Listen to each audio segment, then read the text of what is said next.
Hello friends, welcome to my channel Parth's physics. তো আজকে আমি করাবো পার্ট 4। ঠিক আছে, এখানে লিখে দিচ্ছি পার্ট 4। সেটা হচ্ছে ছায়া প্রকাশনীর ধারকত্ব ধারকের অঙ্ক থেকে ইম্পর্টেন্ট যে পার্ট সেটা হচ্ছে হর্স নিউমেরিক্যাল প্রবলেম সেট। এই পার্টটা যেটা আছে অর্থাৎ হর্স নিউমেরিক্যাল প্রবলেম সেট, এর মধ্যে কিন্তু সত্যি খুব ইম্পর্টেন্ট অনেক অনেক কোশ্চেন আছে। ঠিক আছে, যদি এই অঙ্কগুলো তোমরা করতে পারো আশা করছি যে তোমরা ফিজিক্সে অঙ্কের দিক থেকে অনেকখানি এগিয়ে যাবে। ঠিক আছে, তো অনেকেই আছে ছায়া প্রকাশনী বলে নিচু করা জিনিসটা, কিন্তু নিচু করা একদমই উচিত নয়। এক একটা বইতে এক একটা জিনিস ভালো, হয়তো অন্য কোনো প্রকাশনীতে অন্য কোনো অঙ্কের পার্ট ভালো, কিন্তু এর মধ্যে এই প্রত্যেকটা পার্টেরই মানে প্রত্যেকটা টপিকেরই এই পার্টটা যেটা আছে অর্থাৎ হর্স নিউমেরিক্যাল প্রবলেম সেট, এটা কিন্তু সত্যি খুব ভালো। অনেক অনেক অঙ্ক আছে, সেই অঙ্ক অনেক জায়গা থেকে টুকে ফুকে দেয়, সেটা আলাদা ব্যাপার, কিন্তু যেগুলো আছে টোকা অঙ্ক সেগুলো সত্যি খুব ভালো। তোমরা প্লিজ এর আগের পার্টগুলো দেখে নাও, দেখার পরে এই পার্টটা দেখো, তারপরে তোমাদের কিন্তু আরও অনেক নলেজ বাড়বে অঙ্ক সম্পর্কে, ধারকত্ব সম্পর্কে আর ধারক সম্পর্কে। যেন করা যাক। আচ্ছা, এখানে যে অঙ্কটা দিয়েছে সেটা হচ্ছে 10 নম্বর যে অঙ্কটা দিয়েছে সেটা একটু করা যাক।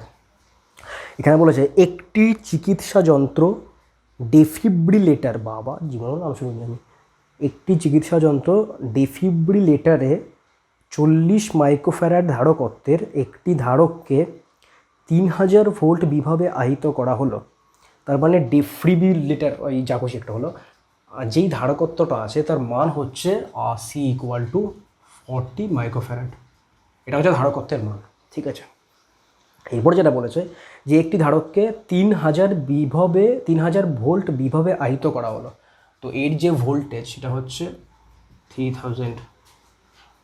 এবার বলেছে ধারকে সঞ্চিত শক্তি একটি রোগীর শরীরে পাঠানো হলো 2 মিলিসেকেন্ডের পালসের মাধ্যমে, রোগীকে কত ক্ষমতা প্রদান করা হলো। তো এই যে শক্তিটা, এই শক্তিটা একটা রোগীর দেহে 2 মিলিসেকেন্ড সময় ধরে পাঠানো হলো। তো রোগীর দেহে আমি কতখানি ক্ষমতা প্রদান করলাম, তার মানে আমাকে বের করতে হবে পাওয়ার। এবার পাওয়ারের ফর্মুলা কি? তো আমরা সবাই জানি যে P equal to energy by time, বা P equal to work done by time. এবার ওয়ার্ক ডান আর এনার্জি কিন্তু ইকুইভ্যালেন্ট, তার মানে যেটাই ওয়ার্ক ডান সেটাই এনার্জি। তো এখানে লিখলাম এনার্জি, তো এনার্জি বাই টাইম। তো টাইম তো আমি জানি যে 2 মিলিসেকেন্ড। এবার এনার্জি কত হবে? এনার্জি আমি বের করতে পারবো যেহেতু ক্যাপাসিটেন্স জানি আর ভোল্টেজ জানি। তো খুব সহজ অঙ্ক, half C V square by time. তো হাফ সি কত? 40 মাইক্রোফ্যারাড। তো মাইক্রোফ্যারাডকে আমাকে ফ্যারাডে নিয়ে যেতে হবে। তো 10⁻⁻6 ইন্টু ভি স্কোয়ার, তার মানে 3000 তার স্কোয়ার বাই টি। টি কত? 2 মিলিসেকেন্ড। তো 2 মিলিসেকেন্ডকে আমি যদি সেকেন্ডে নিই তবে কত করতে হবে? 10⁻³ দিয়ে গুণ করতে হবে। তো এই হচ্ছে ব্যাপার। এবার এখান থেকে আমি পাওয়ার কত বের করবো? আচ্ছা, এখানে কত হচ্ছে দেখো, 2 দুগুণে 4। আচ্ছা, এখানে আমি একবারে করে ফেলি। এখানে দেখো কত হচ্ছে, ভালোভাবে করে একটুখানি ক্যালকুলেশন করতে শেখো একটু স্মার্টলি। এখানে কত আছে? 10⁻⁻6। এখানে কত আছে? 10⁻3। এবার 10⁻3 ইন্টু 10⁻3, 3000 মানে কি? 3000 মানে হচ্ছে 3 ইন্টু 10⁻3, তাই তো? এবার 10⁻3 তার স্কোয়ার, তার মানে 10⁻6। তো 10⁻6 আর 10⁻6 কেটে গেল, তার মানে এখানে এগুলো লেখার কোনো দরকার নেই, বাদ দিয়ে দাও। এবার এই যে স্কোয়ারটা ছিল, তো 3-এর স্কোয়ার করলে কত হচ্ছে? 9। তো এখানে 9 চলে আসলো। ঠিক আছে, এবার দেখো কি হচ্ছে, এই 2 দুগুণে 4, তো 2 দুগুণে 4 আর ওপরে 40, তাহলে কত হচ্ছে? কাটাকুটি করলে পরে 10। ঠিক আছে, এবার 9 × 10 = 90। তো 9, এখানে কত হচ্ছে অ্যান্সার? 9 ইন্টু 90 মানে 9 ইন্টু 10। তো 10 আর এখানে 10⁻³ তো 10⁻³ যদি ওপরে যায় তাহলে কত হবে? 10⁻³ প্লাস 10। মানে ব্যাপারটা হচ্ছে ঠিক এই ধরনের, 9 ইন্টু 10, তো 9 ইন্টু 10 তো আছেই, এই 10⁻³ উপরে গেল, 10⁻³ হলো, তার মানে 9 ইন্টু 10⁻⁴। এত ক্ষমতা মানে এত ওয়াট এক্স্যাক্টলি। আচ্ছা হ্যাঁ, এখানে ঠিক আছে 90 কিলোওয়াট, তো এটা মানেই 90 কিলোওয়াট। তো আমি যতখানি ক্ষমতা প্রদান করলাম ওই রোগীর দেহে সেটা হচ্ছে 90 কিলোওয়াট। তো ভালো অঙ্ক ছিল। এরপরে চলে আসি 11 নম্বর অঙ্কতে। 11 নম্বর বলেছে এই চিত্রের মধ্যে প্রত্যেকটার ভ্যালু বলে দিয়েছে, C1 C2 আর C3, প্রত্যেকটা মাইক্রোফ্যারাড, 4 2 4। আমাকে বলেছে এই C2-র মধ্যে, এই C2 যে ধারকত্ব রয়েছে তার মধ্যে সঞ্চিত আধানের পরিমাণ কত? আধান, তার মানে আমাকে বের করতে হবে Q2 বের করতে হবে। খুব সহজ অঙ্ক। তো প্রথমে কী করবো, আমি তুল্যাঙ্ক ক্যাপাসিটেন্স বের করবো। তুল্যাঙ্ক ক্যাপাসিটেন্স কত হচ্ছে দেখো, C2 আর C3 সমান্তরালে রয়েছে, তার মানে 2 + 4 6। এই 6-এর সঙ্গে এই C1 কিসেতে রয়েছে, শ্রেণীতে। তার মানে তুল্যাঙ্ক যে ক্যাপাসিটেন্স অর্থাৎ CE সেটা কত বেরোচ্ছে, 6 × 4 / 6 + 4, তার মানে 4 × 6 24/10 2.4 মাইক্রোফ্যারাড। আমি কিন্তু এখানে মাইক্রোফ্যারাডকে ফ্যারাডে নিয়ে যাইনি, ঠিক আছে, ইউনিট চেঞ্জ করার দরকার নেই। ঠিক আছে, যদি চেঞ্জ করার দরকার পড়ে তো বুঝতে পারবে তোমরা, সেটা অঙ্ক করতে করতে বুঝতে পারবে। এইবার কি করব দেখো, আমি এই টোটাল যে ধারকত্ব রয়েছে এই C1 C2 C3 এর মধ্যে টোটাল যে আধান, সেই আধানের পরিমাণ বের করব। তো কিউ ইকুয়াল টু কত হচ্ছে, কিউ ইকুয়াল টু হচ্ছে সি ইকুইভ্যালেন্ট ইন্টু ভোল্টেজ। তো সি ইকুইভ্যালেন্ট কত 2.4, ভোল্টেজ কত 100, এই যে 100, তো কত হচ্ছে, তো এখানে হচ্ছে 240 মাইক্রোকুলম, 240 মাইক্রোকুলম। ঠিক আছে, যেহেতু আমি মাইক্রোফ্যারাড করেছি তাই এটা কত হচ্ছে 240 মাইক্রোকুলম। এই যে আধানটা রয়েছে, এই আধানটা এই C1-এর মধ্যে দিয়ে তো যাবেই, সঙ্গে সঙ্গে এই C2 আর C3-র মধ্যে ডিস্ট্রিবিউট হবে। এমনভাবে ডিস্ট্রিবিউট হবে যাতে কিনা এই C2 আর C3-র অ্যাক্রসে যে ভোল্টেজ, আমি ভোল্টেজ মনে করছি V', এই যে ভোল্টেজের মানটা কিন্তু দুটোর ক্ষেত্রেই সেম হবে, C2 এবং C3-র ক্ষেত্রে। এবং আমাকে বের করতে লাগবে এই C2-র মধ্যে আধানের পরিমাণ কত। সহজ অঙ্ক, একদম সহজ অঙ্ক। আচ্ছা আমি কি করব দেখো, আমি মনে করছি এই পয়েন্টটা হচ্ছে A পয়েন্ট এবং এই পয়েন্টটা হচ্ছে B পয়েন্ট। এই দুটো পয়েন্টের মধ্যে তুল্যাঙ্ক ক্যাপাসিটেন্স বের করি। সেটা কত হচ্ছে, সেটা হচ্ছে C2 + C3 অর্থাৎ 6। তার মানে CAB-র মান যেটা বেরোলো সেটা হচ্ছে 6 মাইক্রোফ্যারাড। ঠিক আছে, খুব সুন্দর। টোটাল আধান, এই CAB-র মধ্যে টোটাল আধান কত, 240, কারণ 240 আধানটাই কিন্তু C1-এর মধ্যে দিয়ে গেছে এবং সেই আধানটাই এই C2 আর C3-র মধ্যে ডিভাইড হয়েছে।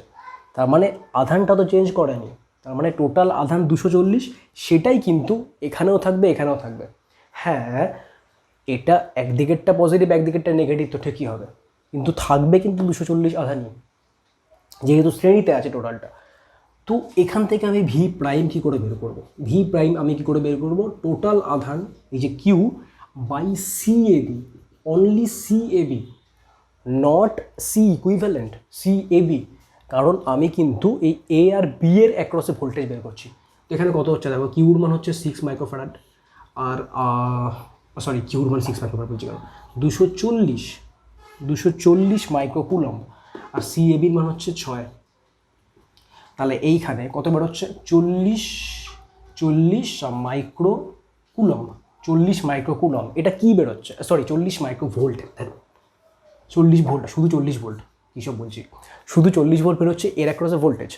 এইবারটা দেখো, এই যে ভোল্টেজটা সেটা C2-র অ্যাক্রসেও ভোল্টেজ, আবার C3-র অ্যাক্রসেও কিন্তু ভোল্টেজ। আমি শুধুমাত্র C2-র যে আধান সেটা বের করব। তার মানে আমি বের করব Q2। তো Q2 ইকুয়াল টু কত বেরোচ্ছে, Q2 ইকুয়াল টু বেরোচ্ছে ভোল্টেজ কত 40, আর C2-র মান কত 2 মাইক্রোফ্যারাড। তো 2 মাইক্রোফ্যারাডেই রাখলাম। আচ্ছা মাইক্রোফ্যারাডকে আমি 10⁻⁻6 করে দিচ্ছি। তো এবার কত বেরোচ্ছে দেখো, 4 × 8, তার মানে 8 × 10⁻80 বেরোচ্ছে। তার মানে 8 × 10⁻5, অ্যান্সার কত আছে এক্স্যাক্টলি। তো 8 × 10⁻5 কুলম। তো এইটা হচ্ছে C2-র অ্যাক্রসে আধানের পরিমাণ, বোঝা গেল। তো এরপরে চলো ফিরে আই 12 নম্বর অঙ্কতে।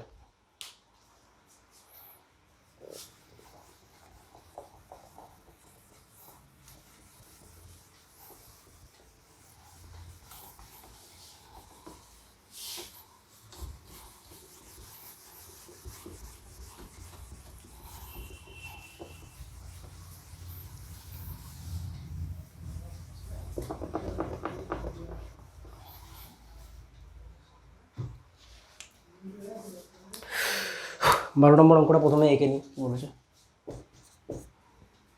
1 2 3 4 5 6।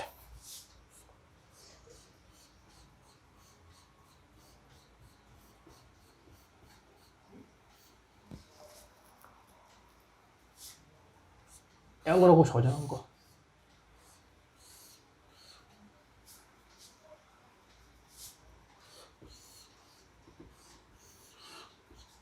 এটা হচ্ছে অঙ্ক। প্রত্যেকটা ক্যাপাসিটেন্সের মান বলেছে সি, সি করে প্রত্যেকটা আমাকে বের করতে বলেছে এ আর বি এর মধ্যে তুল্যাঙ্ক ক্যাপাসিটেন্স কত, কি করে বের করব। একটু মন দিয়ে দেখো অঙ্কটা। দেখো এই যে পয়েন্টটা রয়েছে, এই পয়েন্টটা কত, এ পয়েন্ট। তো এই পয়েন্টটা যদি এ পয়েন্ট হয় এবং এর সঙ্গে দেখো, এর সঙ্গে এই যে পয়েন্টটা আছে সেটা কী রয়েছে, শর্ট সার্কিট। অর্থাৎ এই পয়েন্ট আর এই পয়েন্ট দুটোই কিন্তু সেম পয়েন্ট। সেম পয়েন্ট আমরা কিসের বিচারে করি, সেম পয়েন্ট আমরা কিন্তু ভোল্টেজের বিচারে করি। অর্থাৎ আমরা লক্ষ্য করি যে এই পয়েন্টের যে পোটেনশিয়াল এবং এই পয়েন্টের যে পোটেনশিয়াল দুটোই কিন্তু সেম। কেন সেম? কারণ একটা তারের মাধ্যমে এই তারের কিন্তু কোনো রেজিস্ট্যান্স নেই। কারণ রেজিস্ট্যান্স যদি থাকতো তাহলে কিন্তু বইতে আলাদা করে বলে দিত, যেহেতু বলে দেয়নি তার মানে আমরা কি বুঝবো, এই যে তারগুলো রয়েছে, এই তার এই তার এই তার এই তারগুলোর কোনো রেজিস্ট্যান্স নেই বা রোধ নেই। যদি রেজিস্ট্যান্স বা রোধ না থাকে তার মানে হচ্ছে এই পয়েন্ট আর এই পয়েন্টের পোটেনশিয়াল সেম, মানে এই তারের মাধ্যমে এই দুটো পয়েন্ট শর্ট সার্কিট কন্ডিশনে আছে। আর যখনই দুটো পয়েন্ট শর্ট সার্কিট কন্ডিশনে থাকে বা দুটোর বেশি পয়েন্ট যখনই শর্ট সার্কিট কন্ডিশনে থাকে তার মানে ব্যাপারটা হচ্ছে ওই যে পয়েন্টগুলো আছে সেগুলোর পোটেনশিয়াল বা ভোল্টেজ কিন্তু সেম। তাহলে এই পয়েন্টটা যদি এ হয় তার মানে এই পয়েন্টটাও কিন্তু এ পয়েন্ট, এই পয়েন্টটাও কিন্তু এ পয়েন্ট। ঠিক তেমনি এই পয়েন্টটা যদি বি পয়েন্ট হয় তার মানে হচ্ছে এই পয়েন্টটাও কিন্তু বি পয়েন্ট। এবার বাকি থেকে গেল কোনটা, এই পয়েন্টটা। তো আমি মনে করছি এই পয়েন্টটা হচ্ছে সি পয়েন্ট। তো দেখো এই পয়েন্ট যদি সি পয়েন্ট হয় তবে এই যে তারটা আছে তাহলে এই পয়েন্টটাও সি পয়েন্ট, ঠিক তেমনি এই পয়েন্টটাও সি পয়েন্ট। তার মানে আমাকে তিনটে পয়েন্ট আছে এখানে, একটা এ, একটা বি, একটা সি। তো তিনটে পয়েন্ট আছে এখানে। তো আমি করলাম এ, এখানে করছি সি, এখানে করছি বি। কারণটা খুব সিম্পল, কারণ বুঝতেই পারছো যে সি পয়েন্ট মিডিলে রয়েছে। এইবার খেয়াল করো দেখো, দেখো এবার করছি, দেখো এ আর সি এর মধ্যে একটা ক্যাপাসিটেন্স আছে, তো এখানে আঁকলাম একটা ক্যাপাসিটেন্স। আবার সি আর এ এর মধ্যে একটা ক্যাপাসিটেন্স আছে, আবার এখানে আঁকলাম একটা ক্যাপাসিটেন্স। আবার এ আর সি এর মধ্যে একটা ক্যাপাসিটেন্স আছে, আবার এখানে আঁকলাম একটা ক্যাপাসিটেন্স। সি আর বি এর মধ্যে একটা ক্যাপাসিটেন্স, তো এখানে একটু এরকম করে আঁকছি। আবার বি আর সি এর মধ্যে একটা ক্যাপাসিটেন্স, আবার সি আর বি এর মধ্যে একটা ক্যাপাসিটেন্স। তো এই হচ্ছে আমার এ পয়েন্ট, এই হচ্ছে আমার বি পয়েন্ট। এবার খুব সিম্পল হয়ে গেল, এখানে তিনটে সমান্তরালে, এখানে তিনটে সমান্তরালে, তার মানে এখানকার তুল্যাঙ্ক ক্যাপাসিটেন্স কত হবে, C plus C plus C মানে 3C। এখানে কত হবে, 3C। এই 3C আর 3C কিসে রয়েছে, শ্রেণীতে। তার মানে তুল্যাঙ্ক ক্যাপাসিটেন্সের মান কত হচ্ছে, অর্থাৎ সি এ বির মান কত হচ্ছে, 3C/2 অর্থাৎ 1.5C, 1.5C। বাহ, তো 12 অঙ্ক গেল, কমপ্লিট হলো। এরপরে পার্ট 5-এ ফিরে আসবো নেক্সট 3টে অঙ্ক নিয়ে। বুঝতে অসুবিধা হলো তোমরা প্লিজ কমেন্ট বক্সে কমেন্ট করে অবশ্যই জানিও। আর আমার ফেসবুক পেজ রয়েছে, ফেসবুক পেজ ফলো করতে পারো। তো যাই হোক, thanks for watching this video till the end. Thank you so much.